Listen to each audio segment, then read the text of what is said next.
Assalamualaikum warahmatullahi wabarakatuh. Kami di sini dari kelompok 11 ingin mempresentasikan tentang pendapatan dengan mata kuliah teori akuntansi dengan dosen pengampu Dr. Elvira Ruthan, SCM, SIAK. Izinkanlah kami memperkenalkan kelompok. Yang pertama saya sendiri, Alifia Citra Putri Ramadini, BP 18110012. Yang kedua, Cindy Audia Putri, BP 18110029. Materi selanjutnya akan dibacakan oleh saya sendiri. Pengertian pendapatan. FASB mendefinisikan pendapatan dan untung sebagai berikut, atau SFAC nomor 6. Pendapatan adalah arus masuk atau perangkat tambahan aset lain dari suatu entitas atau penyelesaian kewajiban itu atau kombinasi keduanya dari pengiriman atau produksi barang, jasa render, atau kegiatan lainnya yang merupakan yang sedang berlangsung entitas besar atau pusat operasi. Selanjutnya ada karakteristik pendapatan. Yang pertama ada aliran masuk atau kenaikan aset. Yang kedua kegiatan yang mempresentasi operasi utama atau sentral yang menerus. Yang ketiga pelunasan, penurunan, atau pengurangan kewajiban. Yang keempat suatu entitas. Yang kelima produk perusahaan. Yang keenam pertukaran produk. Yang ketujuh menyandang beberapa nama dan mengambil bentuk. Yang kedelapan mengakibatkan kenaikan ekuitas. Selanjutnya ada kenaikan aset. Untuk dapat mengatakan bahwa pendapatan ada atau timbul, harus terjadi transaksi atau kejadian yang menaikkan aset atau menimbulkan aliran masuk aset. Tidak ada batasan bahwa aset harus berupa kas atau alat liquid yang lain. Akan tetapi tidak semua kenaikan aset dapat menimbulkan pendapatan. Menurut Patton dan Littleton, menyebutkan bahwa aset dapat bertambah karena berbagai transaksi, kejadian, atau keadaan sebagai berikut. Yang pertama, transaksi pendanaan yang berasal dari kreditor dan investor. Yang kedua, laba yang berasal dari kegiatan investasi atau penjualan aset tetap, surat berharga, segmen bisnis, dan anak perusahaan. Yang ketiga, hadiah, donasi, atau temuan. Yang keempat, revaluasi aset yang telah ada. Yang kelima, penyediaan dan atau penyerahan produk, barang, dan jasa. Selanjutnya ada operasi utama berlanjut. Pengertian operasi utama dalam hal ini lebih dikaitkan dengan tujuan utama perusahaan, yaitu menghasilkan produk atau jasa untuk mendatangkan laba atau profit directed activities dan bukan untuk membatasi jenis produk utama dan produk samping. Pengertian operasi utama menunjuk kegiatan sebagaimana pengertian dalam klasifikasi kegiatan yang membentuk statement aliran kas, yaitu operasi, investasi, dan pendanaan. Operasi non-operasi. Produk yang dihasilkan secara tidak rutin atau insidental sering dianggap sebagai pos pendapatan non-operasi dan dipisahkan penyajiannya. Patton dan Littleton 1970 berpendapat bahwa pemisahan laba atau rugi sebagai pos operasi dan non-operasi hanya dapat dibenarkan kalau laba dan rugi tersebut benar-benar luar biasa dan berkaitan dengan tujuan perusahaan utama hanya secara sangat kebetulan saja. Untuk kepentingan manajerial, pemisahan kegiatan menjadi operasi dan non-operasi dapat saja dilakukan. Akan tetapi, untuk tujuan eksternal, kedua kegiatan tersebut harus tetap dipandang sebagai kegiatan operasi. Yang ketujuh ada penurunan kewajiban.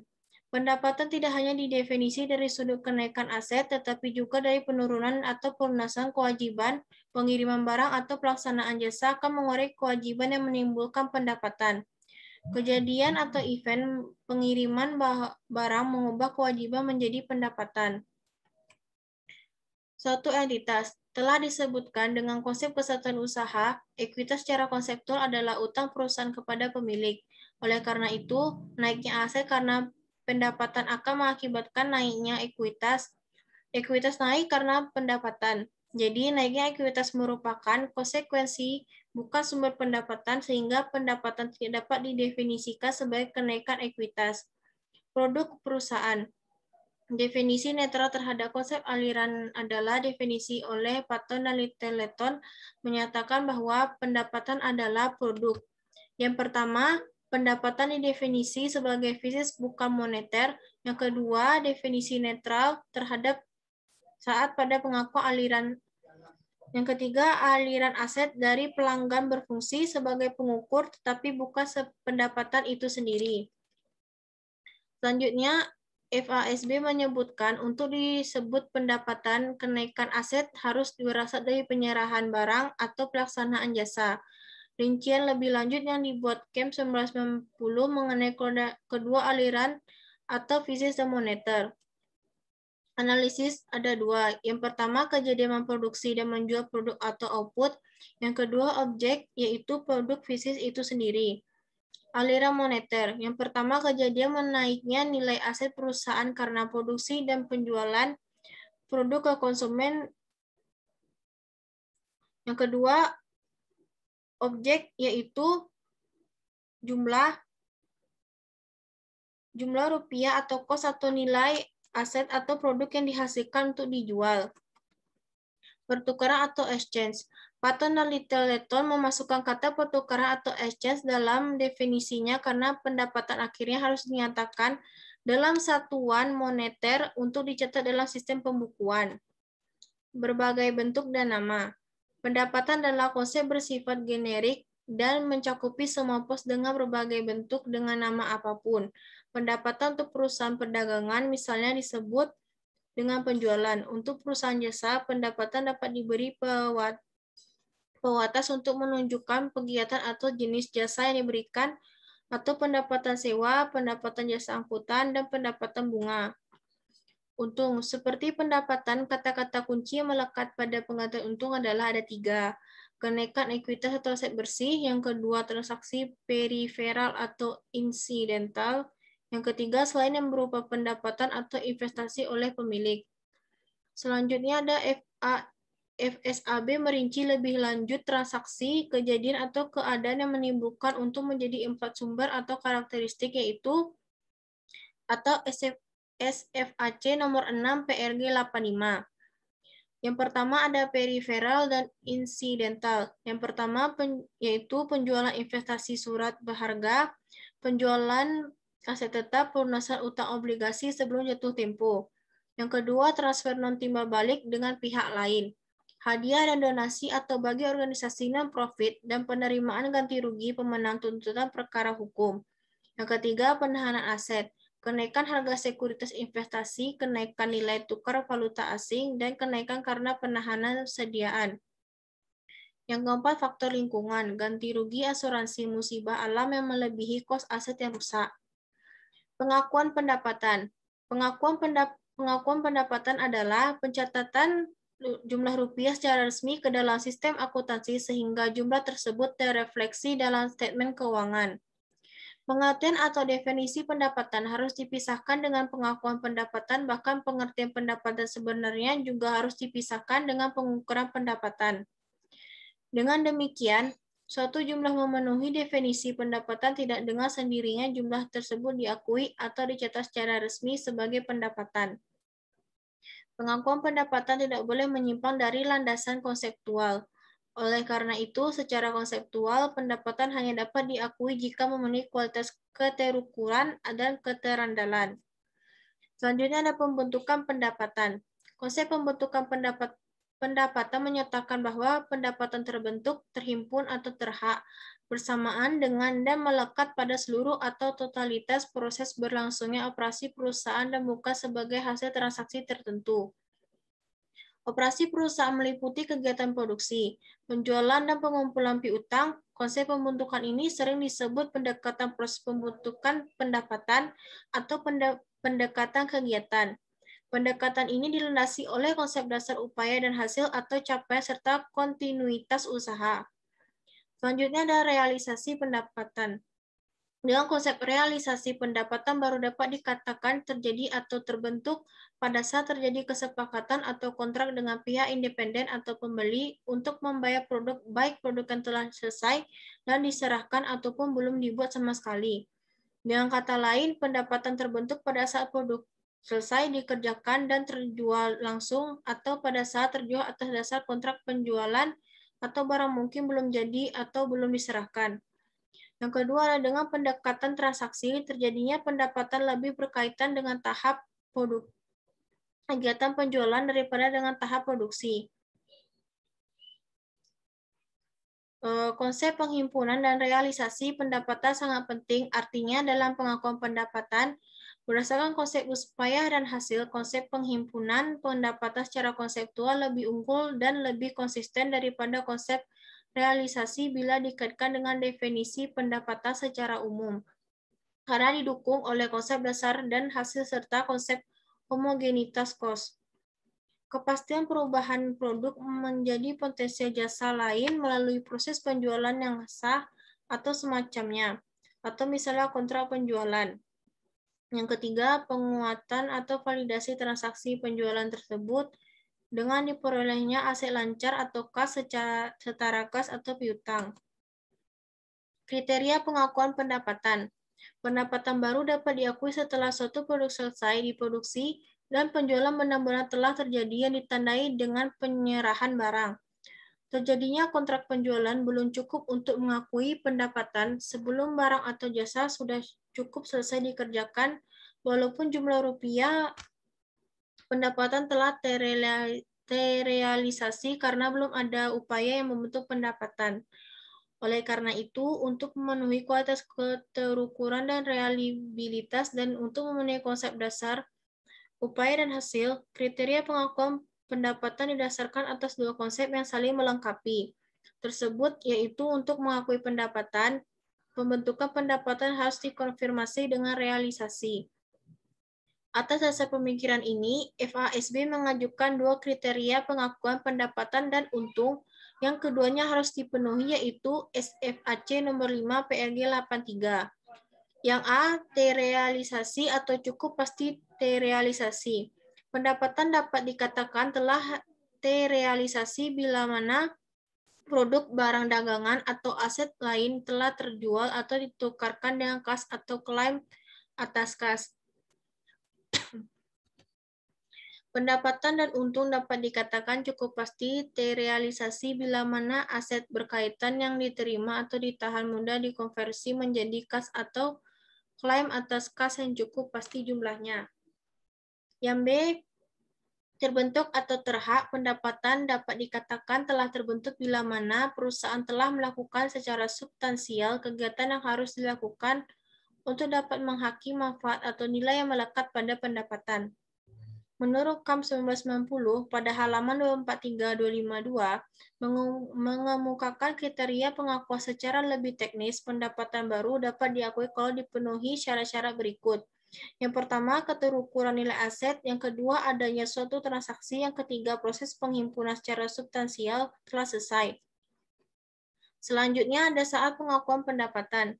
Yang A, pada saat kontrak penjualan dapat terjadi perusahaan telah menandatangani kontrak penjualan dan bahkan sudah menerima kas untuk seluruh nilai kontrak, tetapi perusahaan belum mulai memproduksi barang.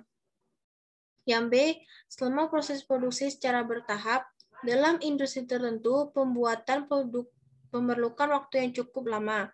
Dalam hal ini, pengakuan pendapatan dapat dilakukan secara bertahap atau per periode akuntansi sejalan dengan kemajuan proses atau produksi atau sekaligus pada saat proyek selesai dan diserahkan. Yang pertama disebut metode presentasi, sedangkan yang terakhir disebut metode kontrak selesai.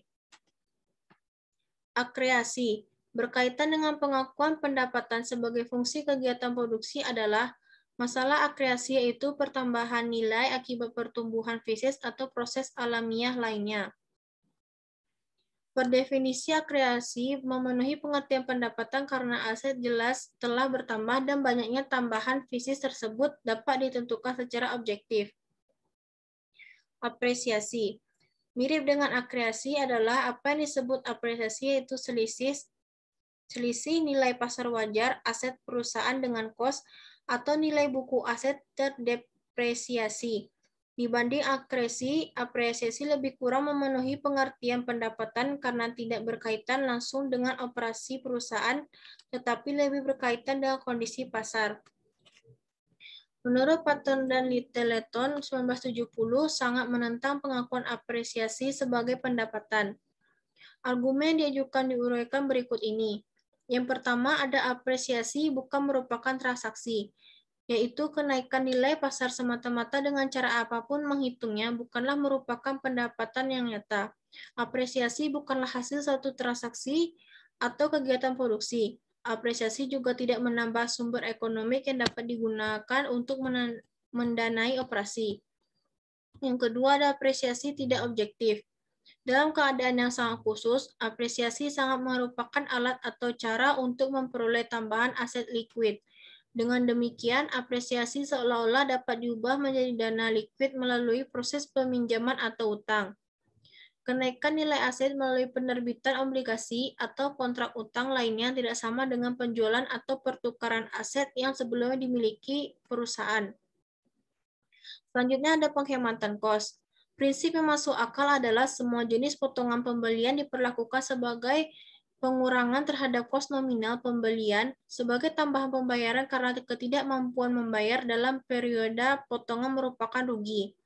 Sementara itu, potongan yang diperoleh karena membayar dalam periode potongan adalah pengurangan atau penyesuai kos bukan untung. Penghematan kos sama sekali bukanlah pendapatan. Kalau pembelian dilakukan dengan cara bijaksana, yang terjadi hanyalah bahwa kos akan menjadi lebih rendah dibandingkan dengan pembelian biasa. Yang C, pada saat produksi selesai, kalau sudah ada kontrak penjualan sebelumnya, tidak ada masalah dengan pengakuan pada saat produk selesai, karena pendapatan sudah terrealisasi dan pada saat produk selesai, pendapatan secara substansial sudah terbentuk. Akan tetapi, kalau tidak ada kontrak sebelumnya, hanya kriteria terbentuk yang dipenuhi, keberatan untuk mengakui kebiasaannya didasarkan atas keterukuran dan realibilitas jumlah rupiah pendapatan. Yang D, pada saat penjualan. Pengakuan ini merupakan dasar paling umum karena pada saat penjualan kriteria penghimpunan dan realisasi telah dipenuhi. Kriteria terrealisasi telah dipenuhi karena telah ada kesepakatan pihak lain untuk membayar jumlah rupiah pendapatan secara objektif. Dengan demikian, saat penjualan merupakan saat yang kritis dalam operasi perusahaan sehingga menjadi standar utama dalam pengakuan pendapatan. Pada saat terjadi penjualan jumlah rupiah harga telah disepakati dan produk telah keluar dari perusahaan. Di samping itu, transaksi penjualan mengakibatkan masuknya aset baru ke dalam perusahaan untuk yang pertama, menutup kos atau potensial yang terserap untuk melaksanakan kegiatan produksi yang terkulminasi dengan penyerahan produk. Dan yang kedua, menyediakan dana sebagai imbalan untuk pembayaran pajak kepada pemerintah, bunga kepada kreditor, dan dividen kepada pemegang saham. Dan C, pada saat produk selesai. Kalau sudah ada kontrak penjualan sebelumnya, tidak ada masalah dengan pengakuan pada saat produk selesai, karena pendapatan sudah terrealisasi dan pada saat produk selesai, pendapatan secara substansial sudah terbentuk. Akan tetapi, kalau tidak ada kontrak sebelumnya, hanya kriteria terbentuk yang terpenuhi. Keberatan untuk mengakui biasanya didasarkan atas keterukuran dan realibilitas jumlah rupiah pendapatan. Kembalian dan potongan tunai.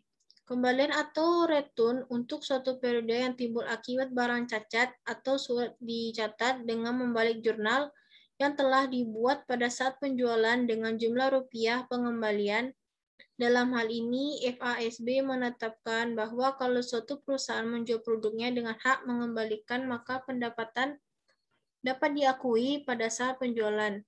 Kalau semua syarat-syarat berikut dipenuhi, FAS nomor 48 PRG 6.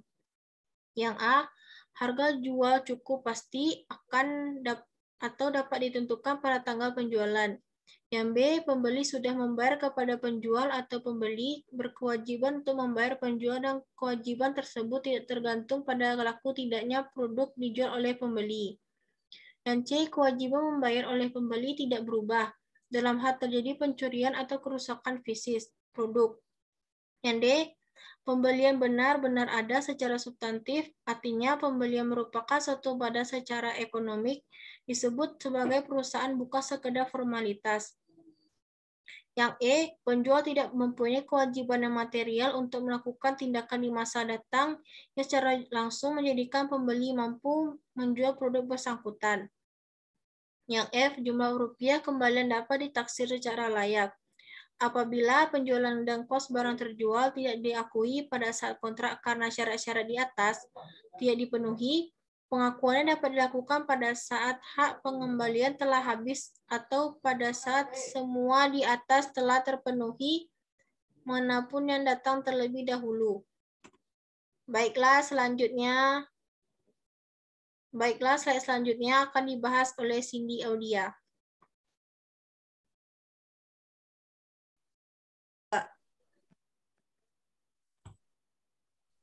Kos purna jual. Kalau memang dipandang penting bahwa penyesuaian untuk kos purna jual merupakan bagian dari pengukuran laba yang tepat, terdapat cara yang cukup. Kos purna jual. Kalau memang dipandang penting bahwa penyesuaian untuk kos purna jual merupakan bagian dari pengukuran laba yang tepat, terdapat cara yang cukup layak untuk mengatasi masalah tersebut. Prosedur yang umum dilakukan untuk mengantisipasi kos semacam itu adalah mendebit jumlah rupiah yang sama ke dalam suatu akun cadangan melalui penyesuaian akhir tahun. Dari segi konsep penandingan, penyesuaian semacam itu merupakan suatu langkah yang cukup masuk akal dalam upaya menandingkan pendapatan dan biaya yang tepat untuk periode tertentu. Kerugian piutang. Masalah kerugian piutang dapat diatasi dengan perlakuan yang sama seperti kos purna jual, yaitu dengan membentuk cadangan kerugian piutang. Dengan demikian, pendapatan dapat disajikan dalam statement sejumlah piutang yang benar-benar dapat direalisasi. Kerugian piutang yang ditaksir tersebut dapat disajikan dalam kelompok biaya dalam statement laba rugi sebagai biaya penjualan yang bersangkutan dengan pengumpulan piutang atau dapat juga sebagai pengurangan langsung kos pendapatan. Transaksi penjualan. Secara umum, penjualan adalah transaksi pertukaran barang atau jasa hasil produksi perusahaan dengan kas atau klaim atas kas. Secara teknis, transaksi penjualan adalah transaksi pertukaran aset teknis belum dapat dikatakan sebagai transaksi penjualan betapapun perusahaan telah menerima uang muka melalui PSAK nomor 23 IAI membuat ketentuan untuk dapat mengakui pendapatan dari penjualan barang sebagai berikut. Perusahaan telah memindahkan risiko secara signifikan dan telah memindahkan manfaat kepemilikan barang kepada pembeli. Yang kedua, perusahaan tidak lagi mengelola atau melakukan pengendalian efektif atas barang yang dijual. Ketiga, besar kemungkinan manfaat ekonomi yang dihubungkan dengan transaksi akan mengalir ke perusahaan tersebut. Yang keempat, biaya yang terjadi atau yang akan terjadi sehubungan dengan transaksi penjualan dapat diukur dengan andal.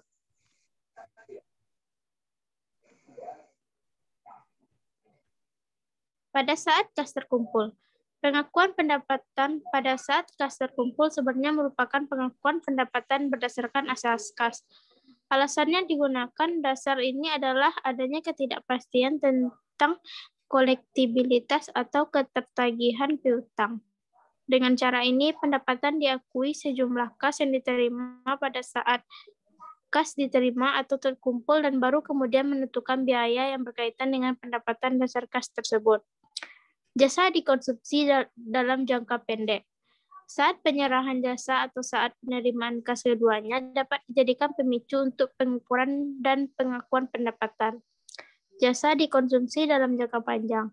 Di lain pihak, apabila jasa yang diberikan adalah kompleks dan baru akan selesai dalam periode yang relatif panjang, seperti halnya perusahaan penyewaan ruang atau bangunan, maka besar kemungkinan akan terjadi perbedaan yang sangat mencolok antara jumlah rupiah pendapatan yang diakui dalam suatu periode atas dasar penyerahan jasa dan jumlah rupiah pendapatan yang diakui dalam periode yang sama atas dasar penerimaan kasus.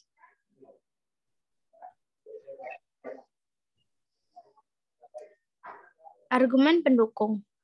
Validitas pengakuan pendapatan secara proporsional dengan penerimaan kas didasarkan atas 3 pertimbangan yang saling berkaitan, yaitu yang pertama, seluruh atau sebagian piutang yang timbul bukan merupakan aset yang punya daya beli murni. Yang kedua, makin lama jangka waktu untuk mengangsur, makin besar kemungkinan piutang tidak akan tertagih. Yang ketiga, kos purna jual, terutama kos penagihan dan pengumpulan piutang, biasanya lebih tinggi dibandingkan dengan kos purna jual untuk penjualan kredit biasa. Alasan penyangga. Patton dan Littleton menegaskan bahwa pengakuan pendapatan dasar kas kurang dapat didukung dengan berbagai alasan berikut. Yang pertama, tagihan yang timbul akibat penyerahan jasa pada dasarnya mempunyai kedudukan yuridis yang sama dengan piutang timbul dari penjualan barang kedua. Belum tentu bahwa kemungkinan kegagalan untuk menerima pelunasan piutang dalam perusahaan jasa lebih besar daripada perusahaan dagang, sehingga mengharuskan perusahaan jasa mengakui pendapatan atas dasar kas diterima. 3. Dalam hal pembayaran diterima di muka, kemungkinan terjadinya kerugian piutang memang sudah tidak ada lagi, tetapi tidak berarti bahwa pendapatan sudah dapat diakui. Agar tidak terjadi penyajian yang menyesatkan, maka pengakuan pendapatan atas dasar saat penyerahan jasa menjadi pengakuan yang lebih unggul dari segi konsep penandingan.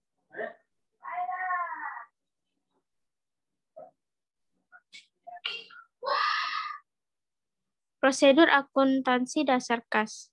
Bila dasar penerimaan kas memang terpaksa harus diterapkan, maka perlu suatu prosedur akuntansi yang khusus untuk menjamin bahwa pendapatan dasar kas harus ditandingkan dengan biaya yang diperkirakan berkaitan dengan pendapatan tersebut. Penerapan dasar kas untuk mengukur pendapatan pada hakikatnya sama saja dengan tidak mengakui piutang angsuran sebagai pos aset meskipun harga jual yang cukup pasti dan barang telah dikirim. Pada saat kontrak penjualan angsuran dan pengiriman seluruh barang, perusahaan mencatat sebagai berikut. Pengiriman barang dasar kas 60 juta, sediaan barang dagangan 60 juta. Bila perusahaan menerima uang muka atau angsuran, penerima tersebut dicatat sebagai berikut. Kas 5 juta, penjualan dasar kas 5 juta. Pada akhir periode harus diperhitungkan kos produk yang dapat dibebankan secara tepat ke pendapatan dasar kas tersebut. Misalnya nilai kontrak penjualan angsuran dalam contoh di atas adalah sebesar 100 juta dan kas tersebut dan telah diterima untuk suatu periode adalah 40 juta atau 40%. Jurnal akhir tahun sebagai berikut. Kos barang terjual kurang dasar kas 40% kali 60 juta 24 juta. Pengiriman barang dan dasar kas 24 juta. Kalau ternyata pada akhir periode terdapat penjualan yang sudah diterima kasnya, tetapi barang belum dikirimkan, maka kos barang tersebut harus ditaksir dan ditambahkan ke kos barang terjual dasar kas. Misalnya pada akhir periode, perusahaan telah menerima angsuran sebanyak 20 juta, tapi barang dengan taksiran kos 12 juta belum dikirim. Jurnal akhir tahun adalah kos barang terjual dasar kas 12 juta, utang pengiriman barang dasar kas 12 juta.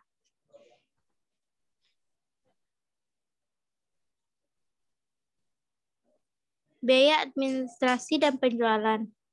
Dalam contoh di atas belum dipersoalkan masalah kos yang tidak langsung melekat pada produk untuk dibebankan secara tepat terhadap pendapatan dasar kas. Pada umumnya, kos administrasi dan penjualan bukan merupakan kos yang dapat diperlakukan seperti kos sediaan, yaitu tersediakan. Kos tersebut harus segera dibebankan kepada sebagai biaya periode. Dalam hal inilah pengakuan pendapatan atas dasar kas menunjukkan kelemahannya. Saat pengakuan penjualan jasa, pengakuan pendapatan dari penjualan jasa secara umum mengikuti pemikiran yang melandasi pengakuan pendapatan untuk penjualan barang. AICPA memberikan kaidah pengakuan umum untuk penjualan jasa sebagai berikut. Kalau pemberian jasa terdiri atas pelaksanaan suatu pekerjaan atau tindakan, pendapatan harus diakui pada saat pekerjaan tersebut telah dihukum. Kalau pemberian jasa terdiri atas pelaksanaan serangkaian pekerjaan atau tindakan secara bertahap, pendapatan harus diakui selama periode pelaksanaan pekerjaan secara proporsional. Kalau pemberian jasa terdiri atas pelaksanaan rangkaian pekerjaan atau tindakan secara bertahap, pendapatan dapat diakui pada saat seluruh pekerjaan telah selesai dilaksanakan bila kondisi berikut.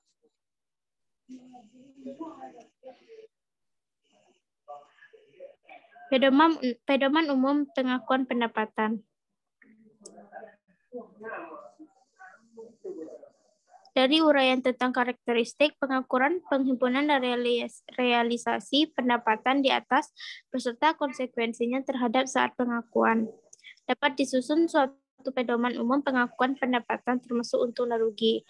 FASB meringkas pedoman umum ini dalam SFAC nomor 5 PRG 84 sebagai berikut. A. Kriteria terbentuk dan terrealisasi biasanya dipenuhi pada saat produk atau barang dagangan diserahkan atau jasa diberikan kepada konsumer. B. Kalau kontrak penjualan atau penerimaan kas mendahului produksi dan pengiriman. C. Kalau produksi dikontrak sebelum diproduksi, pendapatan dapat diakui secara bertahap dengan metode persentase penyelesaian. Pada saat sudah terbentuk, asalkan taksiran yang layak atas hasil pada saat penyelesaian taksir kemajuan produksi dapat diukur dengan cukup handal. D. Kalau jasa diberikan atau menggunakan AST berlangsung secara terus-menerus selama suatu periode dengan kontrak yang harga yang pasti. E. Kalau produk atau aset lain dapat disegera terrealisasi karena dapat dijual dengan harga yang cukup pasti. F. Kalau produk, jasa atau aset lain ditukarkan dengan aset non-moneter dan tidak segera dapat dikonversi menjadi kas, pendapatan atau untung atau rugi dapat diakui pada saat media telah berhak atau pada saat transaksi telah selesai, asalkan nilai wajar aset moneter yang terlibat dapat ditentukan dalam kisar yang layak.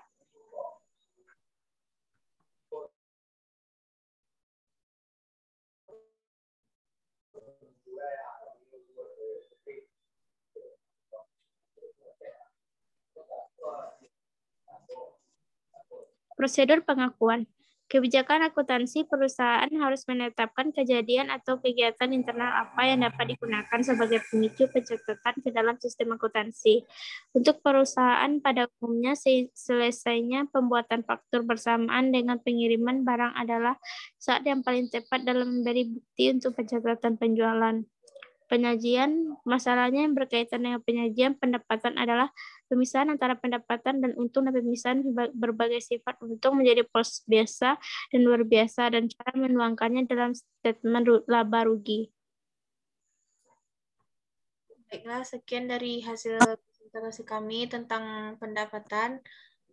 Assalamualaikum warahmatullahi wabarakatuh.